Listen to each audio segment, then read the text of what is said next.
Memang hidup tidak seindah yang kita bayangkan ya. Aduh, ya memang tidak seindah yang kita bayangkan, tidak selancar yang kita harapkan. Tetapi tentu sebagai ada hikmah pasti nanti ada hikmah. Kita lihat dan tentu kita akan berusaha semaksimal mungkin bersama-sama kami di Komisi 6 selalu bersama-sama untuk supaya selancar dan seindah yang kita bisa berikan kepada masyarakat. Itu yang paling penting. Kalau lihat dari PPKN ini uangnya 2 miliar buat apa? Buat apa? Tetapi kalau untuk bicara tentang undang-undang, rancangan undang-undang, kita berkomitmen untuk kita akan selesaikan segera untuk penguatan terutama. Baik, untuk menyingkat waktu, saya yakin Bapak Ibu juga punya, para anggota punya keindahan-keindahan atau bahkan ketidakindahan yang ingin disampaikan, tetapi mohon untuk bicara tentang efisiensi anggaran saja. Kalau ada isu-isu yang lain, baik itu di BUMN, di perdagangan, atau yang lainnya, itu nanti kita bisa bikin rapat, karena rapat lagi gitu ya. Karena setelah ini Pak Menteri Perdagangan ada agenda, dan juga kita diburu waktu juga, besok udah harus selesai. Saya persilakan, Bintang, Komisi 6. Disiplin efisiensi termasuk bicara tentang anggaran saat ini. Silakan Pak Kanang. Langsung ini. Ya, Assalamualaikum warahmatullahi wabarakatuh, Bu Ketua dan pimpinan. Yang saya hormati Pak Menteri, Pak Menteri BUMN, Menteri Perdagangan, dan Bu Wamen yang saya banggakan, Ketua KPPU RI, BPKN RI. Yang pertama saya ingin cerita sedikit tentang krisis, bahwa saya mengalami krisis ini pengalaman yang luar biasa, ada 4 kali Pak. Yang pertama 97-98, di mana krisis ini krisis yang luar biasa, krisis moneter dari 2.400 nilai dolar menjadi 14.000 nilai dolar waktu itu. Saya waktu itu bekerja di Inka Pak, industri kereta api. Nah, saya punya direktur pemasaran Pak Aryono yang selalu survive, maka ketemulah satu kata, change, perubahan. Ya, dari change ini muncul kalimat lagi, yaitu tantangan jadikan peluang. Jadi ini tantangan juga. Bagaimana menjadikan peluang ke depan Indonesia, ini yang paling penting, khususnya di perdagangan. Nah, maka Inka survive sampai sekarang. Maka tadi saya cerita, Eman, kalau ini Inka dijadikan satu dengan operator, yang mana Inka memberikan visi misi ke depan menguasai ekspor kereta api. Tahun 2010 saya pertama kali setelah jadi wakil bupati menjadi bupati Pak. Ada amanah APBD yang mengatakan saya harus hutang 50 miliar, kecil saja sebenarnya. Tapi ketika saya menjadi bupati, bingung saya. Maka saya lakukan penghematan, tidak saya lakukan hutang.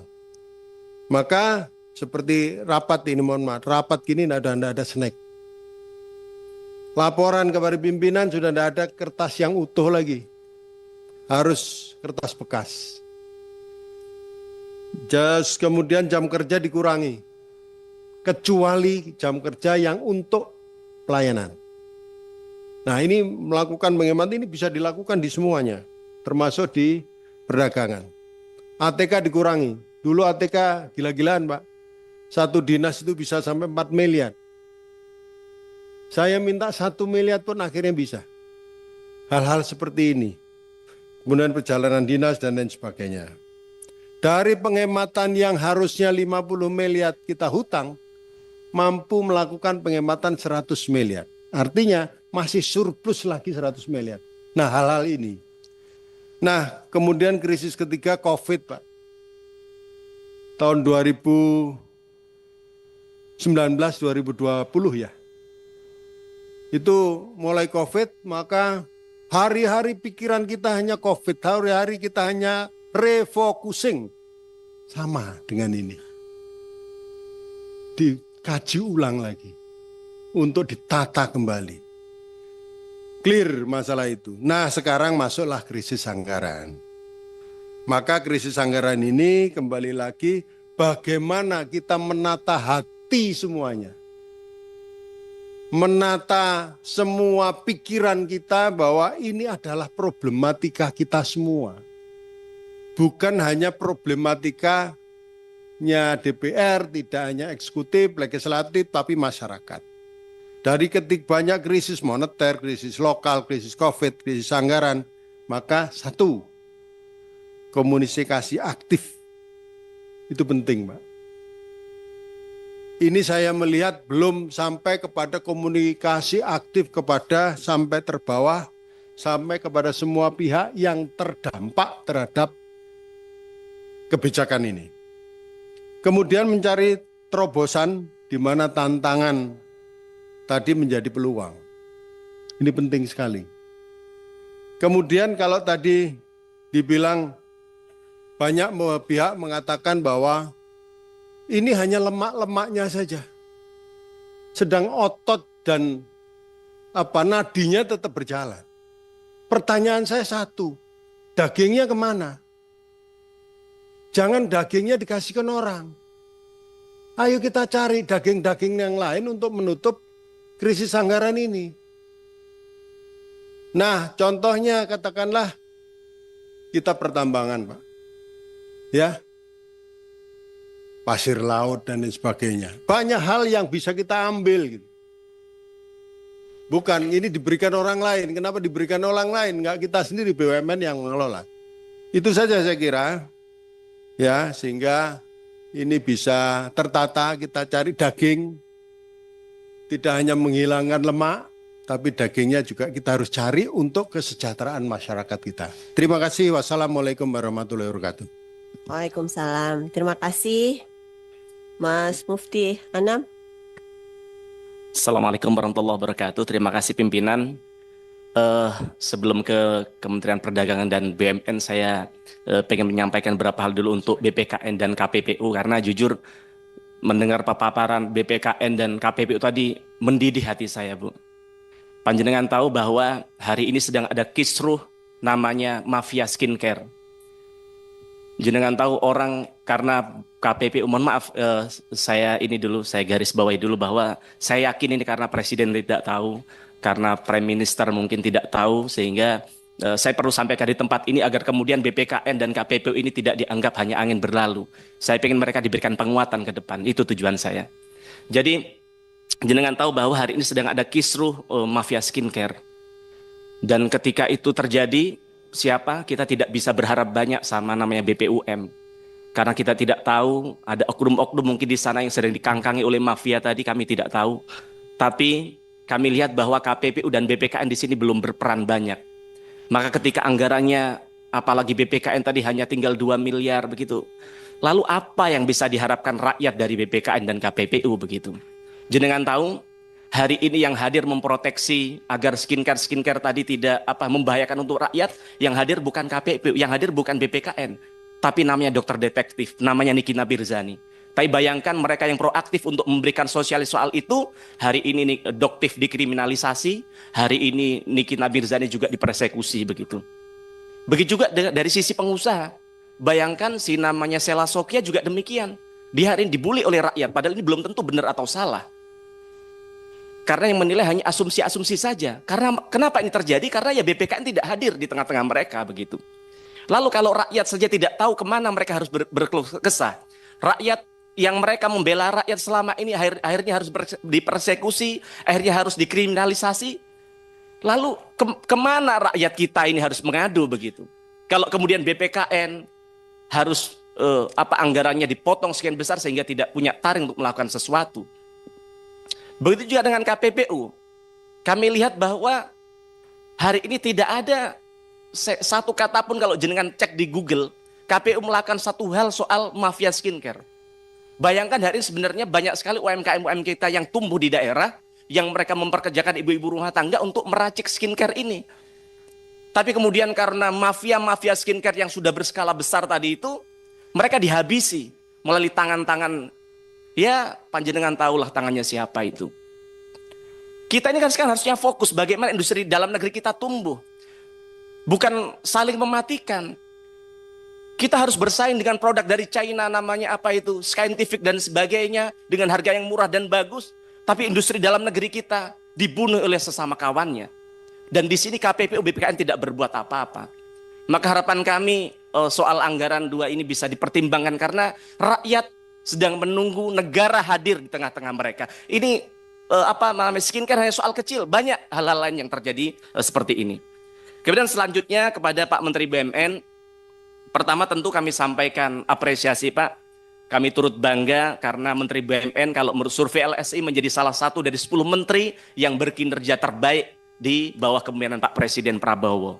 Dan kedua, kalau Bapak tahu di media sosial banyak juga masyarakat yang menyampaikan terima kasih karena harga tiket yang hari ini terkait pesawat begitu mahal, ternyata di situasi liburan kemarin bisa turun 10%. Apalagi kami juga senang Bapak Menteri tadi menyampaikan bahwa kemungkinan tadi di Lebaran dan ke depan Bapak sedang mengupayakan untuk itu bisa terjadi karena jujur harga tiket memang di luar nalar harganya Pak. Karena kalau tahu Bapak dari Indonesia ke Jepang aja hanya cukup 3 juta. Tapi bagaimana di tengah-tengah liburan dari Jakarta ke Labuan Bajo 6 juta Pak. Nah ini tentu nanti harapan kami di tangan Pak Menteri bisa berjalan dengan baik. Nah kemudian soal efisiensi anggaran Pak. Efisiensi anggaran kami lihat sebenarnya sebelum ada efisiensi yang diarahkan oleh Pak Presiden, sebenarnya BUMN sudah melakukan efisiensi begitu. Tapi kemudian karena perintah negara kemudian diturunkan lagi. Tapi Pak kami mengingatkan bahwa kalau kementerian lain, kalau ibarat sepak bola, karena Bapak ini kan ketua PSSI Pak ya. Jadi kalau ibarat sepak bola, kementerian lain itu ibaratnya akan back Pak. Ibaratnya adalah penjaga gawang begitu. Kalau kementerian BUMN ini kan ibaratnya striker begitu Pak. Bapak merasakan bagaimana Bapak mencari striker hebat itu kan mahal Pak, tidak murah begitu. Tapi kemudian dengan striker yang mahal, dengan biaya pengelolaan BUMN yang harapan kami bisa jauh lebih optimal, yang lebih fit, maka akan bisa mencetak gol. Maka kita tidak bisa bayangkan dengan anggaran yang terbatasnya apakah BUMN masih bisa fit Pak. Bisa punya stamina yang cukup untuk melakukan gol, melakukan laba, agar kemudian laba yang diharapkan seperti yang target pemerintah. Karena saya tidak bisa membayangkan, sangat ngeri sekali ketika BUMN staminanya menurun. Kalau turun labanya 1% saja Pak, maka negara akan kehilangan potensi 2 triliun lebih yang laba yang harus hilang begitu Pak. Apalagi yang lebih besar dari itu begitu Pak. Nah, kemudian selanjutnya untuk Kementerian Perdagangan. Kami ingin menanggapi soal slide yang pertama tadi Pak. Pagu anggaran Kementerian Perdagangan tentu sedikit membaik, yang awalnya dipangkas 812 miliar yang kami dengar, tapi ternyata paparan Bapak tadi hanya 720 miliar begitu. Nah, saya ingin mendapatkan penjelasan yang lebih detail terkait alokasi belanja operasional yang sebesar 438 miliar itu Pak. Berapa yang dialokasikan untuk mendukung dan berdampak langsung pada 2 program prioritas yang jenengan sampaikan tadi, yaitu penguatan pasar dalam negeri dan juga ekspor. Nah, kami juga ingin tahu yang lebih rinci berapa alokasi untuk menjaga stabilitas harga melalui operasi pasar, Pak, dari anggaran yang hanya 720 miliar tadi. Nah, kemudian terkait 3 program prioritas dari Bapak tadi, yaitu pengamanan pasar dalam negeri, perluasan pasar ekspor, dan UMKM bisa ekspor, Pak. Nah, soal pengamanan dalam negeri ini, Pak. Bapak pernah ke PGMTA, Pak? Ke Pasar Tanah Abang pernah, Pak? Nah, di depan PGMTA, kalau Bapak masuk di lobi utama PGMTA itu, Pak, terpampang besar iklan produk dari China, Pak. Kontak personnya dari Cina, Pak. Yang intinya siapa pesan produk seperti yang dia inginkan, bikin baju seperti apa, model seperti apa, tinggal kirim modelnya, seminggu sudah dikirim ke Indonesia, Pak. Nah, kami ingin tanya, di mana kehadiran Kementerian Perdagangan hari ini untuk memproteksi produk kita dalam negeri dalam persoalan ini, Pak? Kemudian yang kedua, Pak, panjenengan tahu bahwa di media sosial banyak sekali orang beriklan menawarkan menjual produk dari China itu, mohon maaf, celana dalam hanya 3.500. Padahal di Tasikmalaya ya harganya 10.000 dan sebagainya. Itu 3.500. Dan Bapak tahu kalau beli 100.000 pieces hanya Rp700 Pak, celana dalam Pak, bayangkan Pak. Belum lagi produk-produk lain. Kemudian yang ketiga Pak, konten kreator hari ini. Ini terkait yang tadi perluasan pasar ekspor Pak. Konten kreator, panjenengan tahu kalau di media sosial hari ini terlalu banyak konten kreator yang mengedukasi untuk bagaimana cara impor produk Pak. Bahkan juga mereka menawarkan untuk trip bisnis ke China, pulang sudah bisa bawa produk. Ini sungguh jauh di luar akal kami. Di mana Kementerian Perdagangan selama ini? Tidak bisa hadir di tengah-tengah masyarakat memproteksi rakyat kita yang hari ini. Jenengan tahu Pak, di pasar Tanah Abang tidak kalah kualitasnya dengan produk dari China. Mohon izin setiap mau lebaran menjelang puasa saya selalu ke sana karena untuk apa? Kami kan punya konstituen, kalau puasa kita custom baju untuk kami berikan kepada konstituen kami ya kan. Dan ternyata kami coba sekali-kali saya kontak person yang ada di situ, produk dari Cina kalah dengan produk kita Pak. Izin. Iya. Iya. Ini masih terkait soal anggaran tadi Bu. Kita konsentrasi di efisiensi ya, Ya, Mas siap. ya. Ya, siap Bu. Tapi Terima begini Bu, kasih. harapan kami sebenarnya ini masukan dari kami. Rapat ini kan selalu buru-buru ya kan. Yang kedua, harapan kami nyari waktu Pak Menteri yang sedang tidak sibuk Bu. Karena kami tidak ada waktu lagi untuk bagaimana menyampaikan. Karena sekian lama, Silakan. 6 bulan baru bisa ada waktu ketemu Nggak mereka. apa-apa, punya hak untuk bicara. Iya, siap. Tapi kita tahu bahwa kita akan ngomongin tentang efisiensi. Oh siap, siap. Oke? Ini terkait efisiensi. Maksud harapan kami, Secepatnya. sekali lagi terkait ya terima kasih masukannya Bu. Tapi sekali lagi terhadap hal yang kami sampaikan tadi Pak Menteri. Jangan sampai kemudian dengan adanya efisiensi anggaran tadi, belum efisien saja, rakyat kita sudah tidak diproteksi. Bagaimana kemudian dengan adanya proteksi, dengan adanya efisiensi ini, rakyat kita semakin dibiarkan, mereka hanya kemudian hanya bisa mencari jalan dengan caranya sendiri sehingga mereka tidak merasa bahwa negara hadir di tengah-tengah kita. Sebenarnya masih banyak, tapi yang terakhir soal kerjasama Indonesia-China, saya singkat itu yang terakhir aja, kerjasama Indonesia-China. Nah, Indonesia-Jepang di situ Pak. Di kerjasama Indonesia-Jepang, kami bisa memaklumin bahwa Jepang ke kita yaitu soal perbankan dan institusi. Tapi yang di luar akal kami Pak, di bab yang Bapak sampaikan tadi, yaitu yang soal Indonesia, kita ini akan terlibat dalam properti dan juga bisnis properti dan juga satu lagi tadi. Nah, yang kami ingin tanyakan gini, memang ada orang Indonesia yang mau bisnis properti ke China Pak, ke Jepang Pak. Kalau panjenengan tahu bahwa di Jepang hari ini banyak sekali rumah-rumah kosong yang bahkan diberikan secara gratis kepada masyarakat begitu Pak. Nah, sehingga harapan kami bisa berikan atau dijajaki untuk bagaimana hal lain yang memang dibutuhkan oleh rakyat Indonesia, misalnya di soal pertanian dan sebagainya. Itu aja dari kami. Wassalamualaikum warahmatullahi wabarakatuh. Waalaikumsalam. Terima kasih Mas Mufti.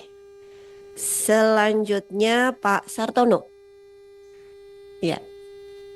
Terima kasih pimpinan. Anggaran ya. Baik, kami ingin fokus pada anggaran, tentang pemotongan anggaran. Sebelum hal tersebut kita sampaikan, pimpinan Komisi 6 yang kami hormati, sahabat Komisi 6 dan juga Pak Menteri BUMN yang kami hormati, Menteri Perdagangan, Ibu Wakil Menteri Perdagangan, Ketua BPKN dengan seluruh anggota, Pak Ketua KPPU. Kami di Komisi 7 ketemu beliau, di Komisi 6 ketemu lagi nih Ketua KPPU. Ibu Roro sama-sama berjuang 5 tahun di Komisi 7. Terima kasih. Saya sebelum menyampaikan kepada tentang perihal anggaran, ini ada kata-kata hal yang perlu kita dengar begitu. Ada kalanya suka, cita, ada kalanya duka. Kadang mendung, kadang terang, bahkan kadang badai. Nah, kita situasi sekarang itu tidak seindah bulan purnama, kurang lebih begitu.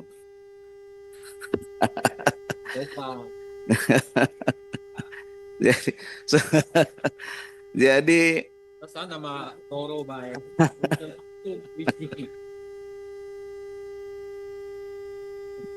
pimpinan, kami ingin menyampaikan bahwa sebetulnya ini momen lah, apa yang menjadi kebijakan pemerintah di sini Pak Presiden Prabowo, ini kan gebrakan efisiensi lah. Selama 20 tahun ini kan tidak ada ini yang gebrakan untuk pemotongan anggaran yang begitu ekstrim lah. Tapi dulu kan konon katanya APBN itu kan bocor kurang lebih 30%. Nah, mungkin ini salah satu cara lah untuk strategi. Harapan kita tidak terlalu lama ada perubahan anggaran lagi, Pak Menteri dan Pak Ketua BPKN dan KPPU. Ya, harapan kami begitu.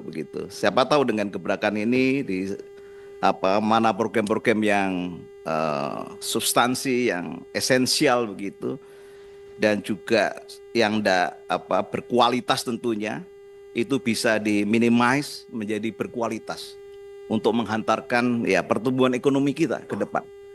Nah, ini saya pikir kita harus memahami hal tersebut. Bisa juga kebijakan ini kan juga target-target pendapatan negara kita mungkin tidak sesuai dengan harapan yang diputuskan di tahun 2024 kemarin. Nah, perlu ada evaluasi. Dan ini momen saya pikir yang harus kita terima gitu dengan lapang dada. Dengan hal tersebut kita sudah mengalami cobaan-cobaan yang dahsyat di Indonesia ini, ya, tadi disampaikan oleh Anang begitu, dan kita bisa melampaui itu. Nah, ini saya pikir evaluasi yang radikal begitu, gebrakan yang perlu kita berikan penguatan untuk para menteri atau kementerian bisa memutuskan anggaran-anggaran di skala prioritas, anggaran-anggaran yang mendasar, yang tidak mengorbankan yang lainnya. Saya pikir pandangan kami demikian. Terima kasih. Wassalamualaikum warahmatullahi wabarakatuh. Waalaikumsalam, terima kasih Pak Sartono. Memang dalam mengungkapkan, kayak Mas Mufti tadi kan mengungkapkan darahnya mendidih. Ada yang model begitu, Pak Sartono juga pakai puisi-puisi, tapi substansinya sama. Nah, ini tentang teori kehidupan. Tentang teori kehidupan, substansinya sama. Nah, efek efisiensi itu beragam. Keluarannya beragam. Korea punya jadi puisi-puisi. Nanti ada juga yang pakai pantun gitu, nah, mungkin. Ada yang pakai doa. Ada juga yang selemah-lemah iman itu pakai doa. Ya iyalah, masa DPR cuma doa doang gitu. Baik, selanjutnya Pak Nasim. Nah, ini doa bidoa.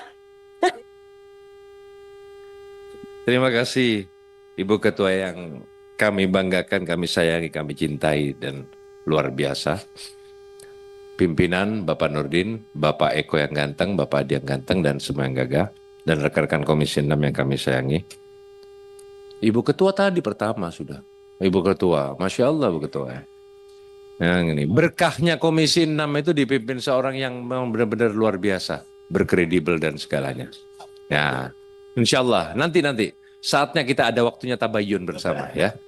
Nah, yang saya banggakan dan harapan menjadi kebanggaan kami di sini hadir Bapak Menteri spektakuler Bapak Erick Thohir yang kami harap menjadi kebanggaan ke depan, ya kan? Masuk barang.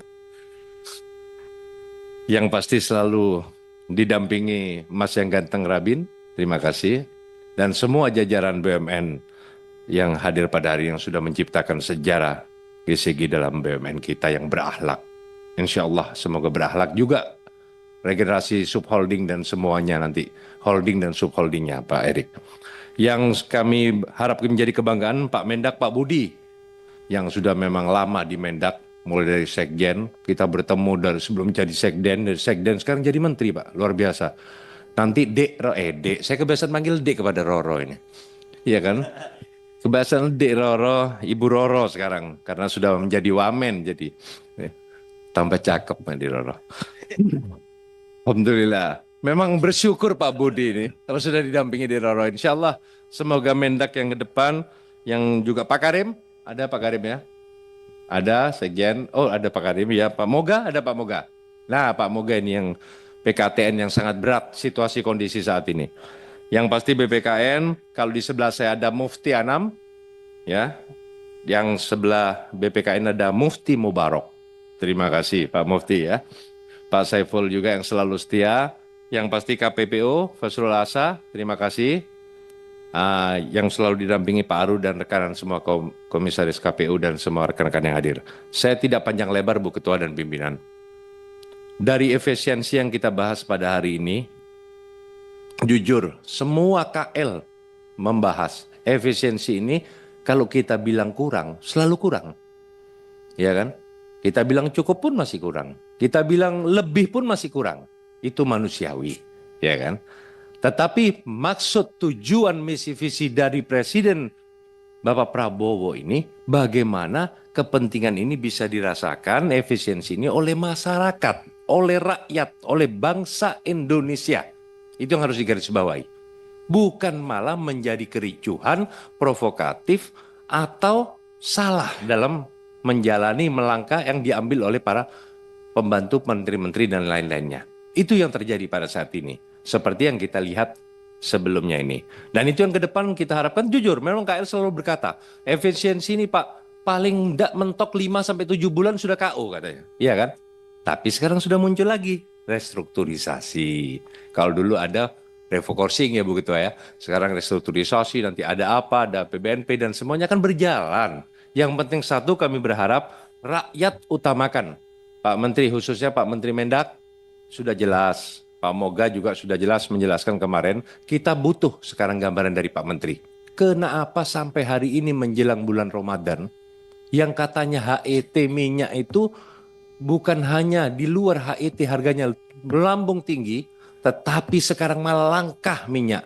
Apa menunggu saat lebaran nanti dikeluarkan dengan luar biasanya harga? Nah itu saya butuh penjelasan. Saya paham, MDO dari Mendak sudah dikeluarkan kepada para pengusaha, kepada para distributor, ya baik ada D1 sampai ke D4-nya, ada di Bulog dan lain-lain. Nah, kami butuh gambaran. Siapakah yang bermasalah di sini? Apa gunanya Satgas Pangan? Kalau masyarakat nggak tahu Satgas Pangan, Pak, yang tahu Satpol PP kalau di daerah, Pak. Ya, di sana nggak tahu orang Satgas Pangan ini apa, siapa. Tahunya Satpol PP yang selalu dilihat setiap hari. Nah, masyarakat ini ingin tahu, kalau saya beli di luar HIT sekarang Pak, jujur, kalau perlu bukti saya bawa sekarang. Dan saya informasikan, HIT 15,7 terjual sekarang di atas 17.000, 18.000, ya kan? Satu dosnya bisa harganya sekarang 250, 300, terbukti di kios-kios. Apa ini mau ditangkap semua, mau dilaporkan kemana, bagaimana? Nah, mau tidak mau agen pengecer ya beli karena masyarakat butuh. Ya kan sama kayak tadi agen yang terjadi selama ini dan semuanya. Lah apa ini sudah memang tradisi membiarkan seperti ini? Oh enggak apa-apa, nanti situasi kondisi masyarakat kan terbiasa sudah. Lah ini yang kita sedih. Efisiensi ngomongnya ya. Siap. Jadi SDM kita yang kita perlukan. Bagaimana cara mengatasi ini? Ayo bersama-sama Pak Menteri, khususnya juga Menteri BUMN, BPKN, KPPU bisa efisiensi juga dan bisa maksimalitas kerja kita ke depan bermanfaat untuk rakyat. Yang penting rakyat bagaimana kita? Rakyat tidak mau tahu urusan Pak sistem dan lain-lain. Rakyat yang penting ada, bisa membeli, harga pun naik sedikit pun tidak ada masalah. Yang penting tidak kesulitan. Itu yang penting.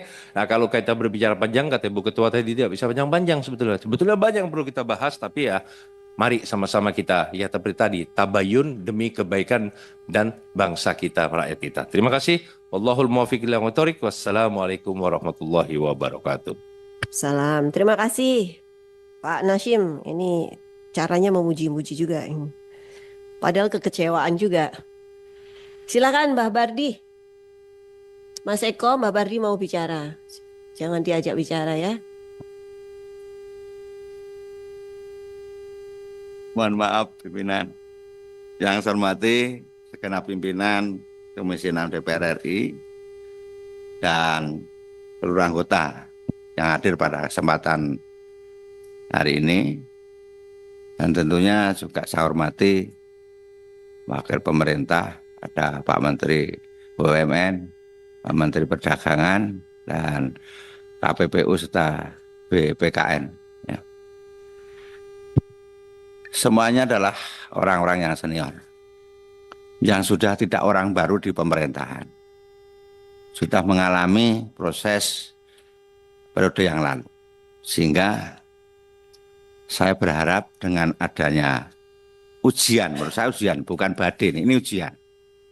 Ujian akan mampu bisa menerjemahkan daripada kehendak politik dan kehendak dari pimpinan nasional kita, sehingga ada beberapa hambatan dan kesulitan akan mampu mengatasi.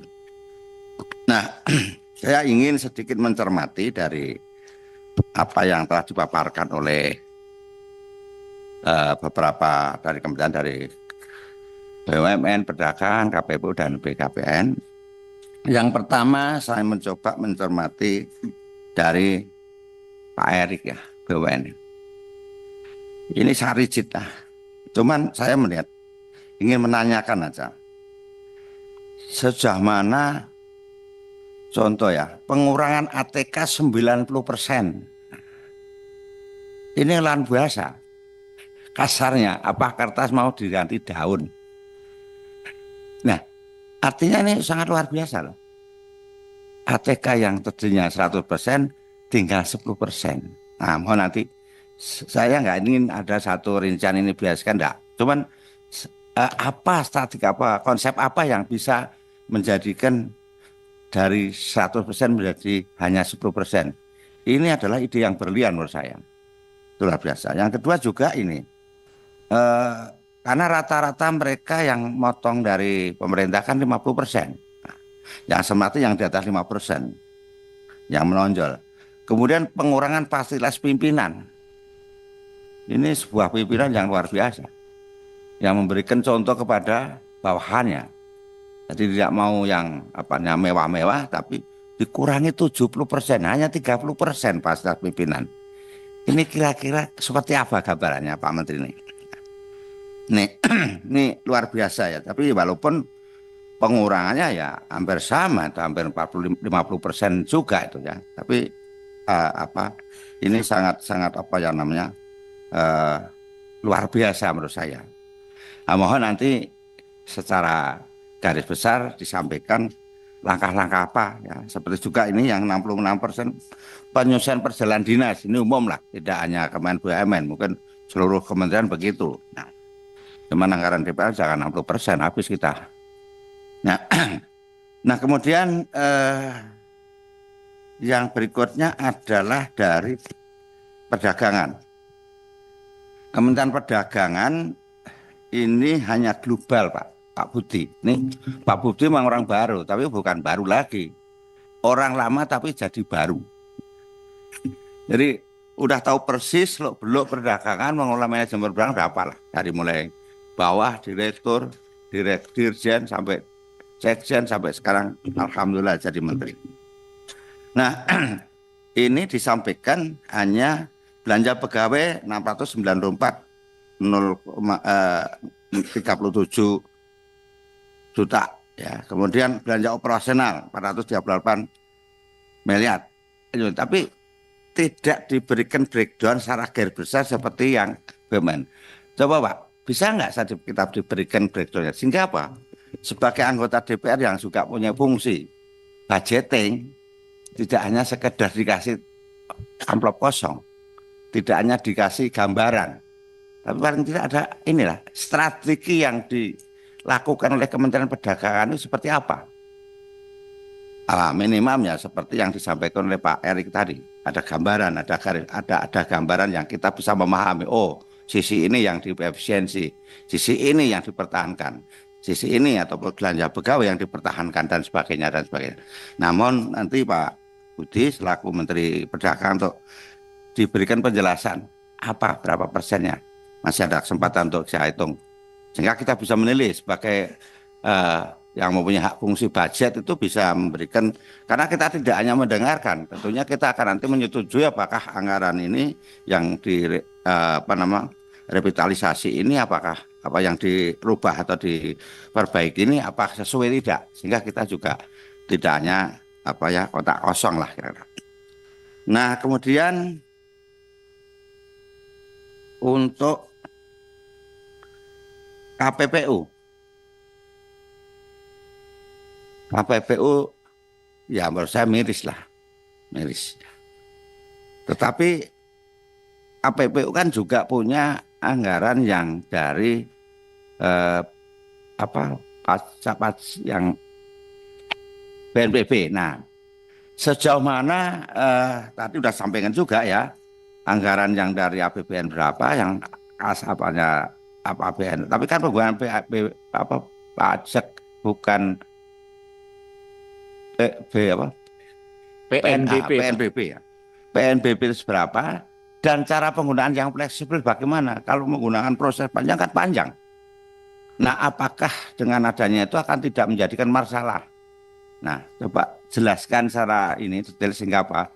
Kita yakin walaupun itu dipotong, itu kan nanti dari dampak. Itu satu. Kedua, berikutnya yang terakhir yaitu dari BPKN.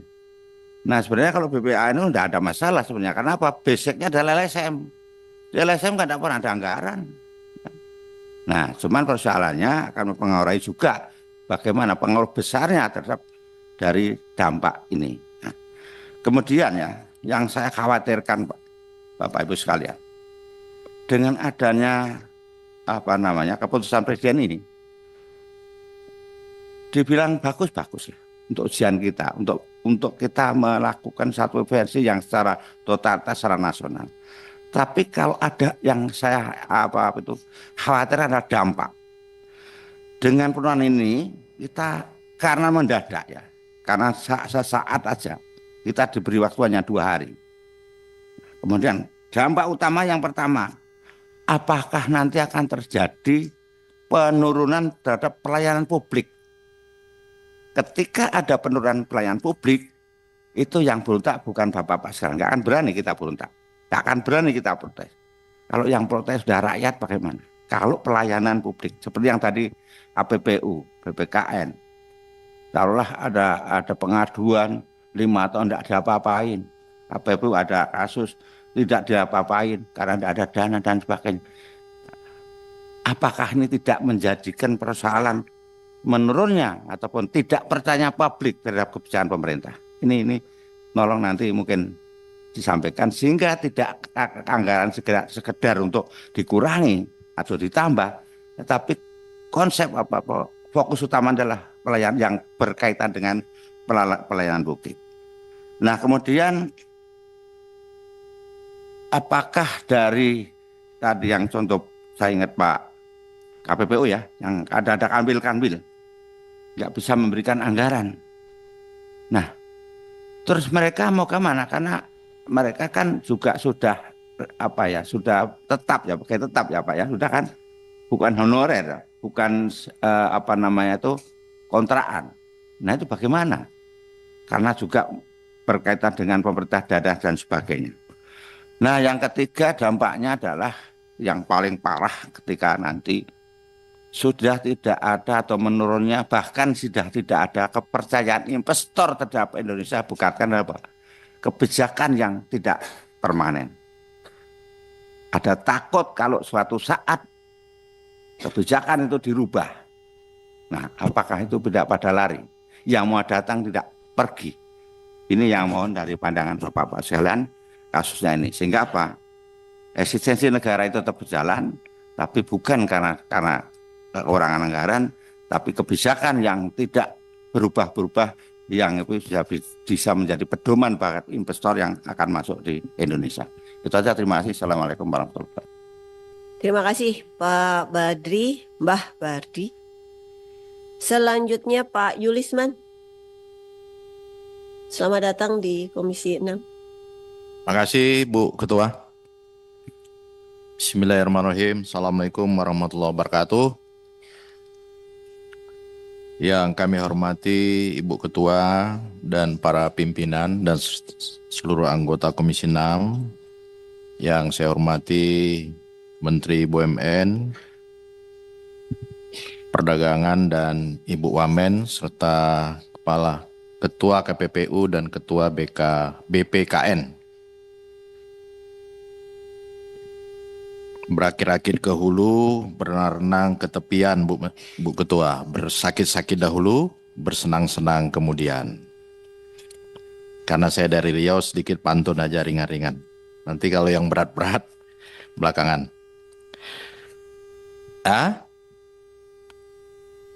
Ikan sepat, ikan gabus, ya masukannya lebih cepat, lebih bagus kan begitu. Baik Pak Menteri, pertama Pak Erik. Ya mungkin kalau bicara efisiensi, Pak Erik sudah tidak asing. Karena seluruh BUMN dari sekian ratus hanya tinggal 40-an di efisiensi dalam bentuk holding dan sebagainya. Terkait dengan efisiensi anggaran di Kementerian BUMN, nah saya di sini agak sedikit tergelitik nih Pak Erik. Karena angkanya nggak muncul, hanya persentase. Walaupun persentasenya saya lihat yang tertinggi juga pemotongan Perjadin dan juga dari pengurangan fasilitas pimpinan. Nah ini mungkin perlu diapresiasi nih. Selain ATK, pengurangan fasilitas pimpinan 70%, Perjadinnya 54%. Ya itu perlu diapresiasi. Tapi angkanya nggak muncul Pak Erik. Saya nggak sempat bawa kalkulator tadi kan. Hanya persentase, nah mungkin ini perlu nanti dikasih kepada kami. The real nominalnya. Nah pertanyaan saya yang kedua, terkait dengan pegawai kira-kira aman, terkendali? Apakah di BUMN ada pegawai honor, P3K? Aman tidak gaji dan tunjangannya? Nah ya nanti silakan dijawab, boleh langsung, boleh tertulis. Karena tadi sudah diingatkan oleh Ibu Ketua ini soal anggaran, sebenarnya saya banyak mau bercerita nih Bu, tapi mungkin next time ya. Ya nanti cerita sama Ibu Ketua lah. Ya, karena dibatasi terkait anggaran mungkin itu dulu untuk Kementerian BUMN dan buat Pak Erik dan kawan-kawan. Berikutnya untuk Kemendak. Ini saya berharap tadi karena Pak Menterinya baju biru, Ibu Roro pakai jilbab kuning kan begitu. Nggak saya berharap. Ya. Jadi untuk Mendak, tadi mungkin teman-teman sudah bercerita banyak. Tentu pemotongan atau relokasi atau efisiensi namanya anggaran tidak mengurangi target kinerja. Ya, itu. Ya Pak Menteri ya. Kalau kira-kira ragu dengan target kinerjanya, ngomong di sini. Tapi kalau tidak ragu, tidak perlu. Nah di sini saya lihat juga Pak, lumayan besar ini. Ya, ada tulisan besar, efisiensi setelah rekonstruksi lebih kurang 720,63 miliar. Pagus setelah rekonstruksi jadi 1,132 triliun. Nah, belanja pegawai 694,03 miliar dalam kurung belum termasuk gaji CPNS dan P3K sebesar 71 miliar. Ini betul Pak ya, nggak salah tulis ya? Nah ini tolong dijelaskan Pak. Apakah ini akan diberhentikan atau dicarikan tempat lain? Karena ini nanti, ya silakan nanti Bapak jawab ya. Nah saya hanya melihat yang ini, yang 694 tapi belum termasuk gaji CPNS dan P3K. Nah ini tolong dijelaskan Pak ya. Berikutnya untuk KPPU dan BKPM, mungkin saya tidak banyak komentar Pak. Pantun saya tadi saja Bapak Hayati, berakit-rakit ke hulu, berenang-renang kemudian ya. Semoga kalau ini Bapak sukses melewati masa-masa ini, ya diberi kepercayaan lebih luas oleh bangsa, negara, dan oleh rakyat. Berhasil, kira-kira begitu. Mungkin itu saja ya. Jadi dua kementerian dan dua lembaga ini saya juga ingin tanya yang sama Pak terkait dengan nasib pegawai di situ baik honor maupun P3K ya. Karena jangan nanti habis disepakati oleh Komisi 6 ya dan para kementerian lembaga besok ada demo. Nah kan sudah disetujui DPR katanya. Nah ini yang repot. Masalahnya jangan dibuang ke sini ya. Nah, mungkin itu saja Ibu Pimpinan dan Bapak Ibu sekalian. Terima kasih kepada para menteri yang hadir, Pak Erik, Pak Budi, selamat bekerja dengan semangat rekonstruksi dan efisiensi. Semoga bangsa ini menjadi lebih baik. Wassalamualaikum warahmatullahi wabarakatuh. Waalaikumsalam. Ini Mbak Wamen kotaknya warnanya kuning kok Pak. Sama kita juga ikut kuning juga ini. Otaknya warnanya kuning juga. Jadi tidak meninggalkan. Selanjutnya Pak Ismail. Terima kasih Bu Ketua. Insya Allah kurang dari 5 menit Bu Ketua. Tapi izin saya menyampaikan yang efisien dan non-efisien sedikit Bu Ketua. Saya mulai dari yang terakhir, KPPU dan BPKN. Tentu kita paham bahwa upaya yang sedang dilakukan oleh Presiden kita dalam rangka menunjukkan keberpihakan kepada yang kecil-kecil Pak. Sehingga tadi kalau saya saksikan apa yang Bapak pangkas, apa yang Bapak potong dari sejumlah anggaran yang ada, saya mewakili fraksi Partai Keadilan Sejahtera cuma meminta satu hal Pak. Jangan sampai ada pemotongan atau pemangkasan kaitan dengan hak-hak honorer atau hak-hak tenaga kontrak. Kalau Bapak mau potong-potong, kalau Bapak mau kurang-kurang, pastikan yang dikurangi dulu pimpinan Pak. Pastikan yang dikurangi dulu atasan-atasan. Saya menyampaikan ini dengan dasar Pak. 2 bulan lalu saya landing di Makassar Pak, di Dapil. Saya menyaksikan teman-teman KPPU, teman-teman BPKN datang dengan rombongan pejabat begitu banyak, petantang-petenteng Pak di bandara. Fasilitas-fasilitas ini harus Bapak kurang-kurangin Pak. Sekali lagi efisiensi ini tujuannya adalah keberpihakan. Kami tentu sebagai bagian daripada pengawas wajib dan penting untuk menyampaikan hal ini kepada Bapak-Bapak semuanya. Yang kedua, kepada Pak Menteri Perdagangan Pak. Yang Bapak sampaikan terkait dengan ASEAN, Australia, New Zealand, FTA. Tentu hal yang begitu urgent, hal yang begitu penting. Kami support Pak, kami dukung.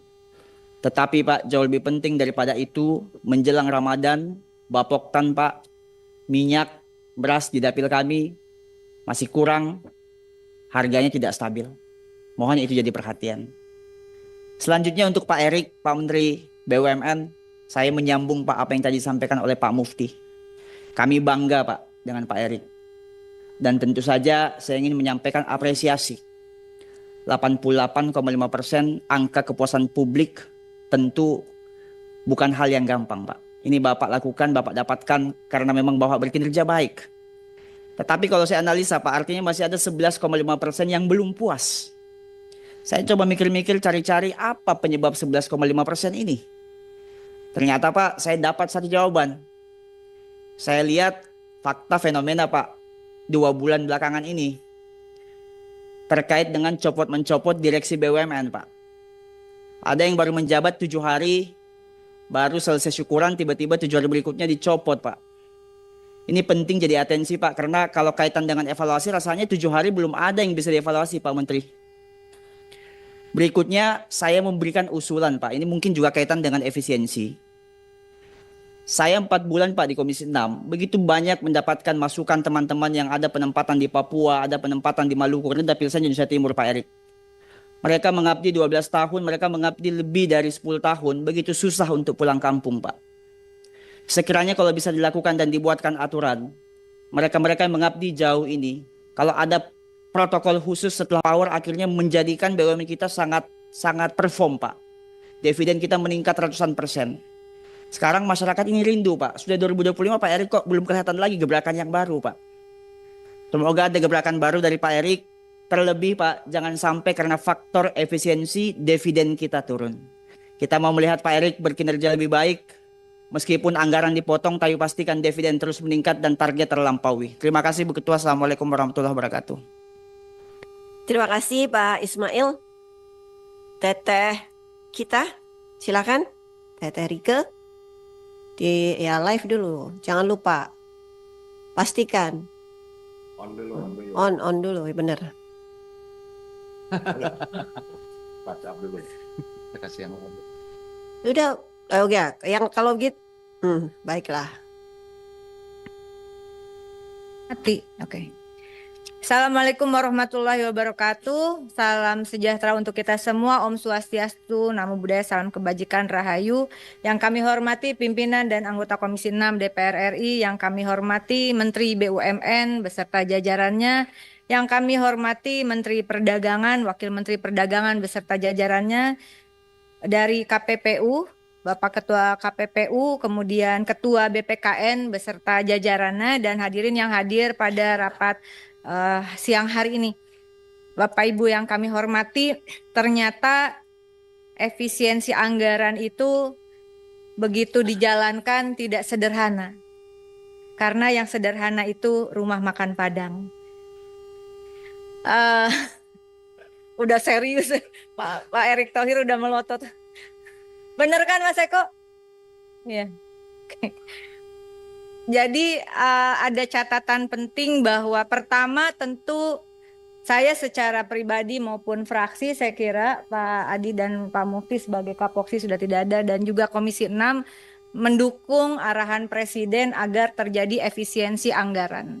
Karena selama ini kita tidak pernah, ini satu langkah yang progresif menurut kami di dalam politik anggaran bagi pemerintah maupun bagi DPR RI. Belum pernah ya kita ada, dan ini dibuka minta efisiensi lalu rekonstruksi dan sebagainya. Namun demikian tentu saya ingin menyampaikan beberapa hal, beberapa data, mohon dikoreksi jika saya salah. Pertama, landasan dari terjadinya efisiensi tahun anggaran 2025 itu adalah Perpres nomor 1 tahun 2025 tentang efisiensi belanja dalam pelaksanaan APBN dan APBD tahun anggaran 2025 yang diterbitkan 22 Januari 2025. Betul ya Bapak Ibu ya? Sepakat ya. Kemudian keluarlah Surat Menteri Keuangan nomor S-37-MK.02-2025 tentang efisiensi belanja KL dalam pelaksanaan APBN TA 2025 yang terbit 24 Januari 2025. Betul ya Bapak ya? Namun kemudian hasil efisiensi yang berdasarkan 24 Januari 2025 tersebut kemudian mengalami disebut dengan rekonstruksi, yaitu berdasarkan rapat online antara DJA Kemenkyu, mohon koreksi kalau saya salah, ini info dari yang kemarin kita sudah rapat dengan beberapa kementerian dan lembaga. Setelah keluar efisiensi, lalu keluarlah lagi ternyata harus ada rekonstruksi efisiensi berdasarkan rapat online Dirjen Anggaran Kemenkyu dengan perwakilan dari kementerian lembaga. Izin ya pimpinan saya bertanya langsung, betul ya Bapak Ibu? Betul. Nah oleh karena itu mohon koreksi, karena DPR RI ini tidak memiliki kewenangan lagi untuk memeriksa Satuan 3 berdasarkan putusan Mahkamah Konstitusi, maka saya kira tadi berlembar-lembar, tapi izinkan pimpinan kita cek bersama.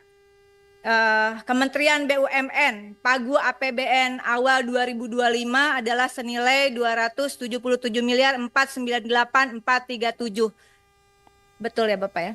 Kemudian nilai efisiensi berdasarkan surat Menkyu 24 Januari 2025 123.600 juta. Lalu kemudian setelah efisiensi sisa 153.898.437. Betul ya? Betul. Mohon izin ya pimpinan ya. Kemudian Kementerian Perdagangan 1.853.277.516 mengalami efisiensi 812.197.000 berdasarkan surat Menkyu 24 Januari 2025, sehingga setelah efisiensi anggarannya adalah 1.041.080.516.000. Betul.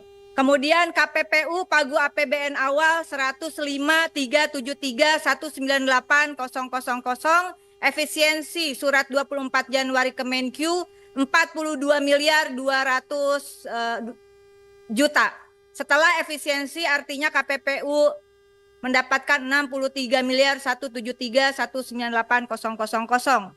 BPKN Pagu awal 8.967.942.000, efisiensi di 24 Januari 2025 senilai 6.582.942.000. Setelah efisiensi sisa 2.385.000 saja.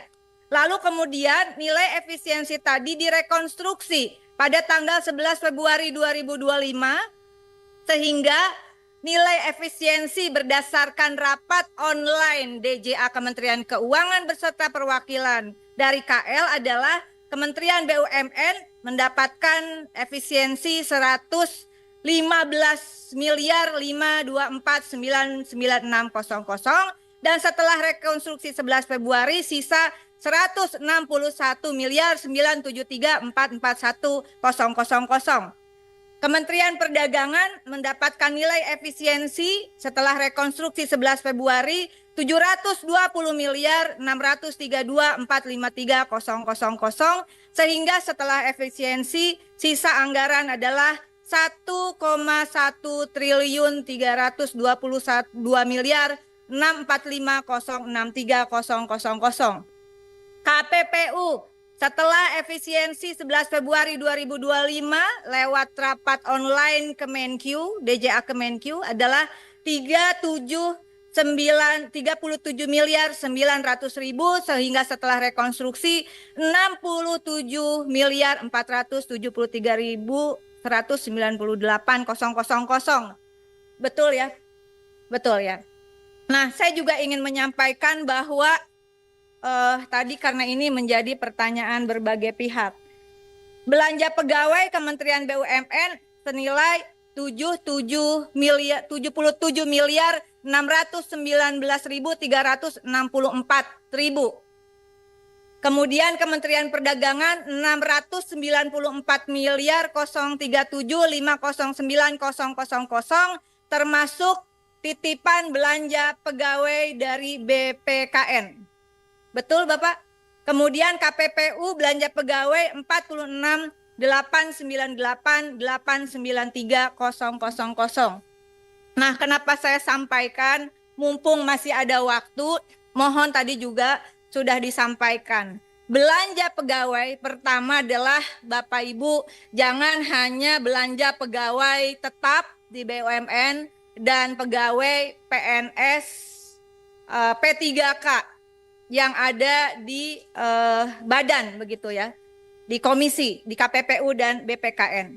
Tolong berikan data yang jelas tentang semua pegawai dengan status kerjanya. Itu yang pertama, karena saya sepakat dengan teman-teman lain dan tentu dengan pimpinan, kami tidak memiliki hak sekali lagi untuk membahas Satuan 3 berdasarkan keputusan MK. Tetapi kita juga bukan hanya menjaga Komisi 6, saya kira juga menjaga Presiden Republik Indonesia agar efisiensi ini karena terjadi di beberapa kementerian dan lembaga itu seolah-olah membuat orang kehilangan pekerjaan. Nah, oleh karena itu mohon nanti ini ada kesempatan besok. Jadi kalau misalnya tadi ini di luar P3K loh, ini di luar honorer loh. Ya ini di luar cleaning service loh. Pak, itu adalah termasuk pegawai. Meskipun seperti di Kementerian Koperasi masuk ke dalam postur belanja dan jasa. Tapi jasa itu kan orang, bukan barang. Sehingga segeralah Bapak buat konstruksi, barangkali bisa, bukan barangkali, Kementerian Keuangan jatah kepada Bapak Ibu di kementerian lembaga ini harus ditambah untuk belanja pegawai. Bahwa nanti ada efisiensi, reformasi birokrasi termasuk efisiensi sumber daya manusianya, menurut kami Ibu pimpinan itu setelah ini. Jangan sampai politik anggaran yang progresif ini kemudian membuat orang berimajinasi atau membangun skenario-skenario bahwa ini kacau balau, padahal sebetulnya izinkan oleh karena itu saya membaca tadi sudah disepakati dasar hukum kita adalah Perpres nomor 1 tahun 2025 tentang efisiensi belanja dalam APBN dan APBD tahun anggaran 2025. Di diktum ketiga, ini karena kemarin saya berdebat cukup panjang Ibu Ketua, karena ternyata yang SK Menkyu itu sudah tidak berlaku lah kurang lebih demikian. Karena ada rekonstruksi untuk lahirnya efisiensi yang baru begitu ya. Namun demikian dasar hukum Inpres ini dengan adanya rekonstruksi melalui rapat online Dirjen Anggaran Kemenkyu, saya kira bukan yang ditangkap kemarin ya, mungkin perwakilannya ya Pak Erik ya. karena DJA yang kemarin ditangkap dalam kasus Jiwasraya. Sekalian Pak, bagaimana statusnya di Komisaris Telkom? Nah, ini dikatakan di dalam Inpres nomor 1 2025. Mohon nanti kita analisis bersama. Di diktum ketiganya bahwa kurang lebih efisiensi diawali dengan identifikasi. Pertama, rencana efisiensi belanja kementerian lembaga sesuai besaran yang ditetapkan oleh Menteri Keuangan. Ini sudah ditetapkan oleh Menteri Keuangan 11 Februari 2025. Namun yang ke diktum keduanya, diktum ketiga angka 2. Identifikasi rencana efisiensi sebagaimana dimaksud pada angka 1 yang oleh Menteri Keuangan sekurang-kurangnya terdiri atas belanja operasional perkantoran, belanja pemeliharaan, perjalanan dinas, bantuan pemerintahan, pembangunan infrastruktur, serta pengadaan peralatan dan mesin. Dengan demikian yang menjadi stressing hanya poin-poin di diktum ketiga angka kedua. Penyelesaian perkara, penyelidikan atau pengawasan yang dilakukan oleh Badan Konsumen maupun KPPU, menurut kami itu tidak masuk di dalam amanat Presiden ini. Sehingga Bapak sampaikan berapa kebutuhannya dan itu akan menjadi izin pimpinan. Semoga menjadi catatan di dalam kesimpulan rapat ini. Barangkali nanti besok ada perubahan karena tidak mungkin kasus-kasus itu tidak diselesaikan. Diktum ketiga angka 3 adalah identifikasi rencana efisiensi oleh Menteri Keuangan di angka 1 tidak termasuk A. belanja pegawai dan belanja bantuan sosial. Dengan demikian Bapak Ibu dan rasanya mohon dukungan dari pimpinan dan anggota Komisi 6. Perintah Presidennya jelas. Perintah Presidennya jelas. Ketika postur anggaran menyangkut belanja pegawai, apapun status kerjanya, masalah nanti ada efisiensi terhadap reformasi birokrasi dan pegawai tetap tidak tetap, itu urusan nanti saya kira. Jangan sampai chaos baru mau diefisiensi seolah-olah instruksi presidennya salah. Instruksi presidennya benar nih. Belanja pegawai tidak masuk ke dalam efisiensi. Oleh karena itu nanti menjadi catatan penting, izin pimpinan mohon dimasukkan ke dalam catatan. Segeralah Bapak Ibu dari kementerian dan lembaga yang hadir di sini berikan kepada kami Komisi 6 agar catatan untuk khususnya postur belanja pegawai apapun statusnya kita masukkan ke dalam kesimpulan. Kalau kurang tambahkan Pak. Namanya usaha ya Pak. Kemudian yang kasus-kasus di perlindungan konsumen dan persaingan usaha itu juga tolong Bapak diberikan catatan atas seizin pimpinan kepada sekretariat dan menjadi bagian. Saya kira Komisi 6 ini bukan hanya stempel untuk menyetujui. Ada hal yang bisa kita perjuangkan untuk masyarakat, tentu saja kita perjuangkan mumpung masih ada jabatan, mumpung masih ada umur. Demikian yang bisa saya sampaikan. Mohon maaf seperti biasa saya terlalu panjang, tapi karena dasar hukum dan data angka ini sesuatu yang pertanggungjawabannya bukan hanya sekedar dihapus dikali dibagikan, tapi saya selalu berkeyakinan di balik angka dalam data negara ada nasib dan nyawa jutaan rakyat dan pekerja yang dipertaruhkan. Terima kasih. Wallahul muwaffiq ila aqwamit thoriq. Mohon maaf lahir batin. Wassalamualaikum warahmatullahi wabarakatuh. Waalaikumsalam warahmatullahi wabarakatuh. Terima kasih Tarike. Cuma mengingatkan Ibu Bapak, ini masih banyak pertanyaan dari anggota. Sedangkan tadi disepakati jamnya 12.30 belum juga mendapatkan jawaban dari mitra kita ya, dari 4 mitra yang ada. Jadi saya mohon Bapak Ibu anggota untuk efisiensi. Nah, kalau bicara efisiensi ini juga waktunya efisiensi juga. Baik, kami ke kiri, di sana ada Mbak Sadarestu, kami persilakan. Monggo. Terima kasih pimpinan. Assalamualaikum warahmatullahi wabarakatuh. pimpinan dan seluruh anggota Komisi 6 yang saya hormati, Pak Menteri beserta jajaran, Ketua BPKN, Pak Menteri Perdagangan juga beserta jajaran, dan Ketua KPPU RI serta jajaran. Sepakat tadi disampaikan oleh Bu Rike, memang di dalam surat Kepres nomor 1 memang berbunyi seperti itu, dan itu selaras dengan apa yang disampaikan oleh Pak Presiden, bahwasannya berkaitan dengan efisiensi anggaran ini tidak boleh kemudian penanganan pelayanan terhadap masyarakat itu berkurang, dan juga bahkan beliau menyampaikan salah satunya adalah tidak boleh merumahkan atau mem-PHK pegawai. Itu salah satu yang disampaikan. Saya tidak akan berpanjang lebar karena semua sudah detail tadi disampaikan oleh para anggota. Yang perlu saya sampaikan, saya pertanyakan di sini, dengan adanya efisiensi anggaran yang tentunya ini sangat signifikan, dan dengan instruksi Presiden, arahan Presiden yang tadi tidak boleh melakukan PHK, tidak boleh mengurangi pelayanan terhadap masyarakat.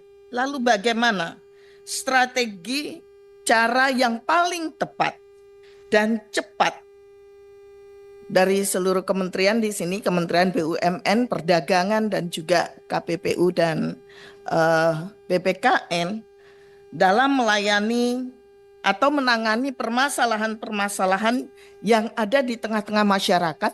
Tadi KPPU menyampaikan panjang sekali permasalahan yang masih belum ditangani, begitu juga BPKN dengan anggaran yang sangat terbatas itu, bagaimana strateginya untuk bisa tetap bisa berjalan yang memang seharusnya itu diperoleh oleh masyarakat. Yang kedua, Pak Menteri Perdagangan. Pak Menteri Perdagangan juga kena efisiensi yang cukup banyak juga, ya. Pak Menteri, kita, masyarakat kita, UMKM kita sebenarnya tidak kalah dengan China, harusnya. Karena masyarakat, jumlah penduduk kita ini juga sama banyaknya. UMKM kita juga sama banyaknya. Sebenarnya yang dibutuhkan itu adalah kemauan dari pemerintah untuk memberikan support. Saya ingat dulu banyak sekali mekanik-mekanik UMKM, tukang-tukang yang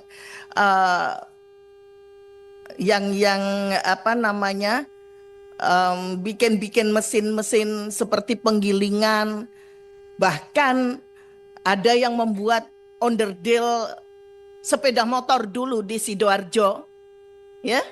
Tetapi pada akhirnya bukan malah diberikan ruang, bukan malah diberikan support, tapi mereka justru dimatikan karena mereka dianggap melanggar dengan undang-undang atau peraturan yang ada. Kalau ini, Pak Menteri, mohon maaf, kalau ini tidak ditangani dengan baik, seperti halnya di Cina itu semuanya boleh meniru onderdilnya motor Honda, boleh bikin motor persis Honda. Jadi ketika ada investor masuk itu ada perjanjiannya. Kenapa kita tidak melakukan itu untuk bisa melindungi para UMKM kita? Di sana jauh lebih murah karena semuanya dikerjakan home industry. bukan dikerjakan oleh perusahaan besar. Jadi onderdil-onderdil itu semuanya home industry. Saya kira ini perlu dicontoh. Begitu juga dengan UMKM yang lainnya. Banyak sekali yang dulu sudah pernah ekspor, kemudian harus berhenti. Sama halnya dulu pernah dibuka ekspor untuk beras. Tetapi tiba-tiba pemerintah membuat peraturan baru tidak boleh. Di stop karena kita harus menyelamatkan atau mewujudkan swasembada pangan. Pada kenyataannya apa, kita tetap impor. Nah, inilah yang tadi berkaitan dengan anggaran. Apa yang akan dilakukan oleh Pak Menteri? UMKM yang dibutuhkan itu support, Pak. Terus kemudian ruang untuk bisa melakukan kredit di perbankan. Karena tidak sedikit bahkan rata-rata mereka terkena masalah karena tidak bisa kredit karena dianggap tidak kredibel. Jadi mereka tidak bisa karena tidak memenuhi persyaratan untuk bisa mendapatkan kredit. Ini minta tolong Pak Menteri BUMN untuk khususnya bank-bank himbara. Karena kalau tidak di tengah-tengah pemotongan anggaran, efisiensi anggaran, kalau masyarakat tidak kita push, kita bisa kolaps nih Pak. Jadi salah satunya adalah nge-push UMKM untuk bisa memberikan kontribusi di tengah-tengah kondisi yang saat ini. Ya. Dan terakhir Pak Eko, mohon maaf, tolong juga Pak Menteri Perdagangan, ini berkaitan persoalan UMKM yang ditanggulangin, yang dulu terkena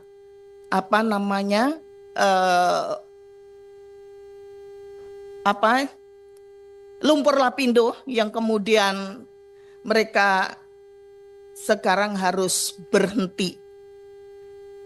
Tolong itu segera ditangani, segera diberikan support untuk mereka. Karena tidak sedikit mereka yang juga terlilit oleh perbankan karena kasus lapindo, bahkan ada salah satu pengusaha yang benar-benar sudah kolaps dan harus kehilangan. Terima kasih pimpinan. Wassalamualaikum warahmatullahi wabarakatuh. Waalaikumsalam Mbak Sada Restu. Kita memahami. Baik. Ya. Sahabat Pak. Matur suwun Mbak Sada Restu. Dari kiri kita sekarang ke kanan. Di sana sudah ada Mas Rijal. Kami persilakan Mas Rijal dari PKS. Terima kasih pimpinan. Assalamualaikum warahmatullahi wabarakatuh. Melanjuti tadi diskusi teman-teman, dalam 2 hari ini selama pembahasan mengenai efisiensi anggaran, terus terang pimpinan saya khawatir ini banyak orang-orang pinter di Dirjen Anggaran yang salah mengartikan instruksi Presiden. Realisasi untuk efisiensi daripada anggaran itu bukan hanya potong-potong, tapi harus cari income juga. Penghasilannya apa? Misalnya begini, ya mungkin ya pemerintah Pak Prabowo bilang ya efisiensi gitu ya, cuman gitu aja kan. Yang di bawah-bawah ini langsung potong. Nah, harusnya kalau misalnya kita tahulah secara gamblang sebenarnya ahli-ahli ekonomi telah bicara di mana publik kebocoran pajak itu sudah 50% bisa. Kalau misalnya anggaran sekarang pajak 2.000 triliun, berarti kan 3.000 triliun. Seharusnya bisa ada potensi di situ. Artinya 1.000 triliun sendiri. Itu jauh sekali yang diminta sama Pak Prabowo sebenarnya. Ini kalau cuma mainnya nyerah, artinya pajak tidak bakal bisa lagi 2.000 triliun sudah tok potong dari ini, akhirnya salah. Jadi pertama kita minta pimpinan untuk yang di Komisi 6 ini, lembaga dan kementeriannya jangan langsung diterima. Ini saya lihat ada surat baru nih, Bariket S75, ya, tanggal hari ini ya Pak, 13 Februari ya, mengenai pelaksanaan efisiensi itu. Betul apa? Iya. Ada. Tadi di paparan KPPU ada surat itu Pak. Tanggal 13 Februari 2000. Yaitu dari Kementerian Keuangan. Iya. Tanda tangan Bu Sri. Iya. Jadi tadinya S35. Betul ya? Itu yang tanggal 24 Januari. S37 tanggal 24 Januari. Lalu ada lagi S75 hari ini 13 Februari mengenai rapat online itu Mbak Rika. Betul? Bukan? Ya ini. Hah? Ada? Ya. Belum. Ini yang tanggal 11-nya. Oke. Jadi kita belum setuju dulu, artinya kita lihat dulu, ini kita panggil orang-orang pintar yang dari Dirjen Anggaran ini, dasar hitungannya apa, itu karena kalau kita lihat di sini masih banyak masalah biaya operasional, biaya pegawai. Jadi sistemnya itu sistem nyerah ini, kalau menurut saya sistem orang kalah, bukan instruksi sebenarnya dari Presiden Prabowo seharusnya. Nah, yang kedua mengenai BUMN, saya pikir ini ada usulan dari Kementerian BUMN, mungkin kita bisa bahas pimpinan. Yang kedua mengenai Kementerian Perdagangan, saya harap sini ada masalah belum termasuk gaji CPNS dan PPWK 71 miliar ya Pak. Belum termasuk, Oh belum ada. Yang PPWK juga belum ada. Baru perkiraan saja ya Pak.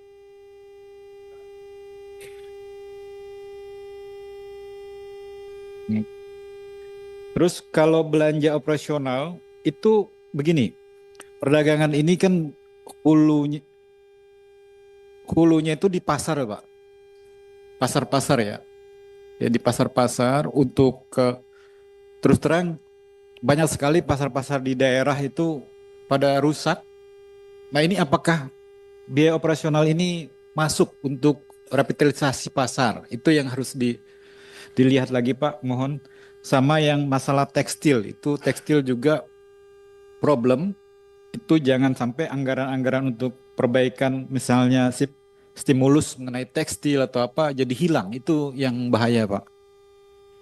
Yang ketiga itu untuk BPKN.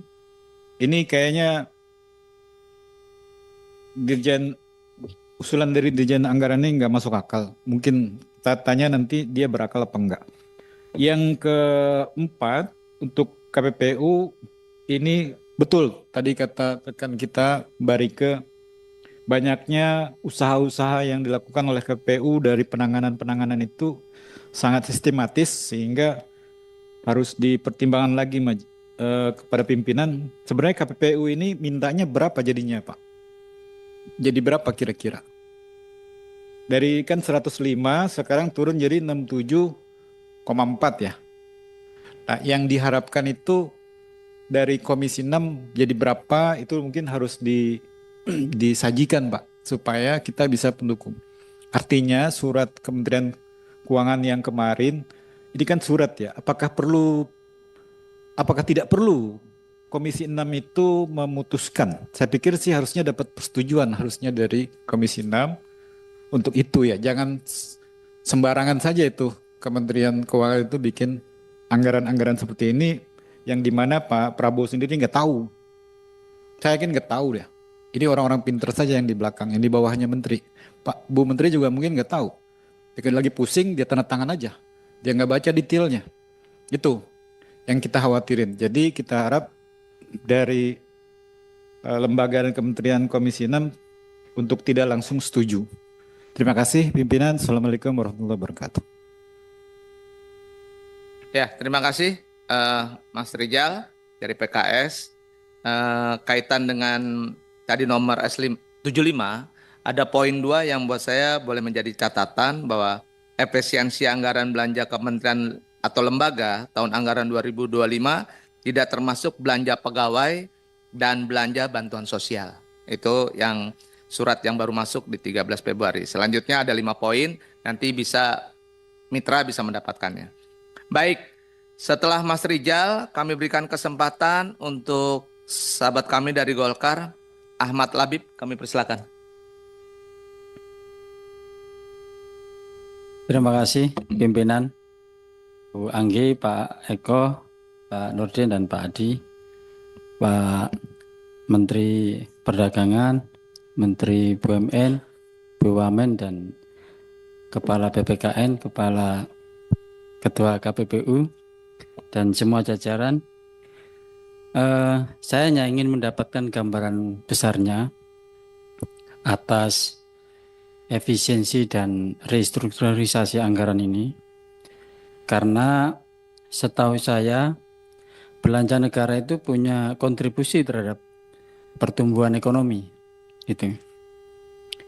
Kami tidak ingin optimisme yang sudah terbangun bersama Presiden Prabowo ini menurun, karena kita tidak memahami gambaran besarnya restrukturisasi ini mau dibawa kemana, ke sektor apa, dan kira-kira dampaknya, efeknya terhadap baik itu negatif atau positif terhadap pertumbuhan ekonomi seperti apa. Itu tolong sedikit diberikan gambaran, gitu. Karena kita hanya mendengar tentang efisiensi dan restrukturisasi. Tapi kemana ini mau dibawa? Kami percaya bahwa ini maksudnya baik. Itu maksudnya baik. Tapi kami perlu dipahamkan juga arahnya kemana. Kemudian spesifik ke Pak Menteri BUMN, belanja negara ini kan juga bagian dari yang selama ini menjaga keberlangsungan dan pertumbuhan bisnis BUMN. Nah, kira-kira ada efek tidak terhadap pertumbuhan dan keberlangsungan bisnis BUMN, terutama yang banyak bisik-bisik itu di yang karya-karya itu, Pak. Gitu. Nah, langkah-langkah antisipasi apa yang dilakukan oleh Pak Menteri agar pertumbuhan bisnis di BUMN tetap sehat dan berlanjut positif, gitu. Itu yang untuk Pak Menteri BUMN. Kemudian yang Pak Mendak, Pak Menteri Perdagangan, saya setuju dan optimis terhadap upaya-upaya meratifikasi protokol-protokol dengan protokol-protokol internasional tentang perdagangan, dan mengapresiasi kinerja yang cukup baik. Tetapi Bapak, yang ingin saya ingatkan sedikit, ada beberapa kemungkinan letupan-letupan kecil yang sebenarnya hanya masalah kecil, tapi itu nanti bisa mengganggu citra Menteri Perdagangan dan pemerintah. Tolong itu nanti dilakukan jalur-jalur komunikasi yang baik supaya tidak jadi letupan yang berbahaya, yang nanti karena ada kebuntuan kemudian jatuhnya ke demonstrasi dan lain-lain. Ini beberapa informasi mungkin nanti saya berikan ke Pak Mendak secara lain, karena ini temanya tentang efisiensi. Kemudian tentang BPKN dan KPPU, saya terus terang ini sangat miris, ya sama dengan yang lain, kalau fungsi BPKN untuk melindungi konsumen kita di tengah gempuran era digitalisasi, market digital ini kan luar biasa. Saya mengantisipasi melindungi anak saya dari beli secara online produk-produk yang tidak teruji keamanannya, itu sudah luar biasa susahnya, gitu. Ini kalau ada efisiensi ini, kira-kira dampaknya terhadap kinerja BPKN seperti apa? Saya berharap fungsi-fungsi pelindungan terhadap konsumen dan masyarakat tidak terganggu, karena akhirnya anggaran yang ada hanya untuk belanja pegawai tapi pegawainya tidak bisa bergerak untuk memberikan layanan. Nah, kita namanya memberikan gaji buta jadinya. Jadi tolong efisiensi itu tidak berdampak pada kinerja, termasuk kepada kawan-kawan di KPPU. Saya kira demikian. Assalamualaikum warahmatullahi wabarakatuh. Matur suwun Mas Ahmad. Baik, menutup sebelum 12:30, penanya tinggal satu anggota, yaitu ada Kang Asep.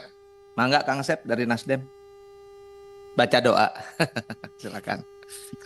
Pimpinan, terima kasih Mas Eko, Ibu Ketua dan jajaran, teman-teman anggota, para menteri dan lembaga yang kami hormati beserta jajarannya. Pertama Pak, saya sepakat dengan teman-teman bahwa harus dipastikan anggaran yang diberikan itu tidak berdampak pada PHK, pemberhentian atau apapun juga namanya. Tidak boleh ada layoff buat mereka, itu satu. Yang kedua, harus juga dipastikan bahwa tupoksi intinya itu berjalan. Jadi saya concern tadi seperti kata Mas Mufti, KPPU dan BPKN, ini saya kira soal jutaan, ratusan juta bahkan, warga kita harus tetap terlindungi. Nah yang ketiga, barangkali ini penting Pak, perspektif kita agak diperluas. Jangan berpikir pada konteks kita tiba-tiba kena efisiensi satu persatu ini, Bapak kelimpungan. Bahwa ternyata ini kan sisi lainnya itu ada soal optimalisasi Pak.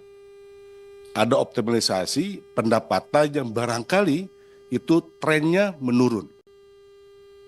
Ini kemudian Pak Prabowo harus bersiap-siap dengan timnya ini mengantisipasi itu. Jadi kalau saya bayangkan Pak, asumsi yang sekarang dibuat, ini masih asumsi Pak, karena bicara soal 25, belum ada uangnya, tunggu bagian pertumbuhannya. Didasarkan pada kondisi existing yang kemarin, yang 24 seperti apa, tahun 24 berjalan seperti apa, ternyata diduga banyak lemak-lemak yang bergelantungan, kira-kira begitu. Wah ini nih, ATK sekian puluh triliun ini di sini. Barangkali ini yang udah harus diamputasi itu. Sehingga disimulasikanlah di 25 ini bisa untuk jadi cara antisipasi ketika trennya pendapatan kita menurun. Artinya apa? Di seberang efisiensi ini ada optimalisasi pendapatan. Yang ketiga soal kolaborasi. Pak Mendag, ini kan BPKN masih di bawah Kementerian Perdagangan juga. Tadi saya menyambung Mas Mufti nih. Jangan sampai Bapak membuka ruang izin masuk bergelontoran barang yang tidak jelas itu, yang riweh itu nanti BPKN. Apalagi kita dalam satu rumah nih. Entah itu mafia skincare, tuh produk segala macam. Jadi harus ada juga ngobrolnya. Pak, beban pengawasan saya buat konsumen kita itu semakin sedikit anggarannya. Tolong pastikan ya, perketat. Kayak gitu Pak. Jangan sampai ada komoditas yang buat Bapak jadi kelimpungan bekerja untuk itu. Pada satu rumah. Jadi saya kira dalam konteks itu penting juga kolaborasi sebetulnya Pak. Agar efisiensi itu bisa kita lakukan tanpa dengan biaya. Yang ketiga, yang terakhir, buat Pak Menteri BUMN nih, saya nggak tahu nih, efisiensi ini pun juga terjadi gak di BUMN? Karena sesungguhnya di sisi lain Pak, ketika kita bicara soal asumsi pendapatan, BUMN kita harapkan terus berjalan, maksimal dan growing. Tapi secara faktual misal begini Pak, ini saya bicara soal contoh kasus nih, yang bicara soal pendapatan. Beberapa hari yang lalu saya baca berita, Pertamina Pak sampai nombok 3,6 triliun untuk bayar subsidi BBM. Karena gara-gara atas nama strategi BUMN, entah itu nozzle sama dikerjakan oleh anaknya Telkom. Entah Telkom Metra atau Sigma begitu, itu gagal mereka.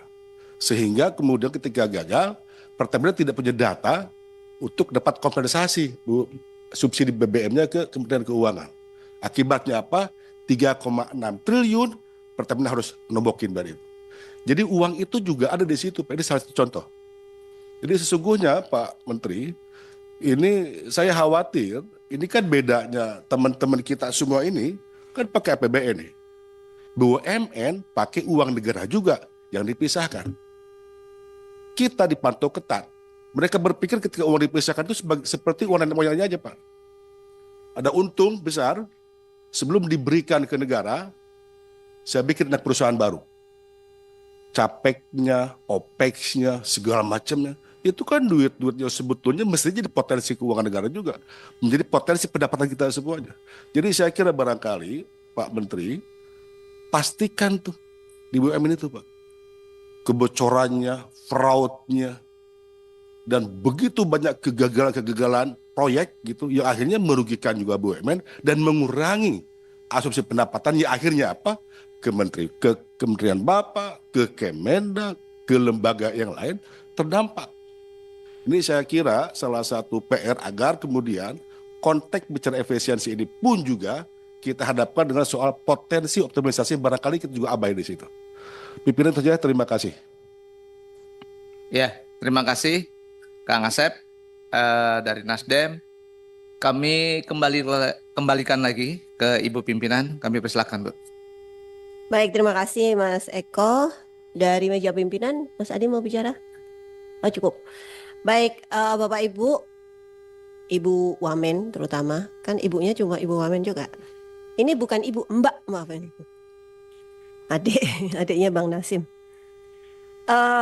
Saya menggarisbawahi dari yang disampaikan Mas Eko dari surat dari Bu Menkyu, bahwa yang poin 2 itu bahwa efisiensi anggaran belanja kementerian tahun anggaran 2025 itu tidak termasuk belanja pegawai yang dikurangi dan bantuan sosial.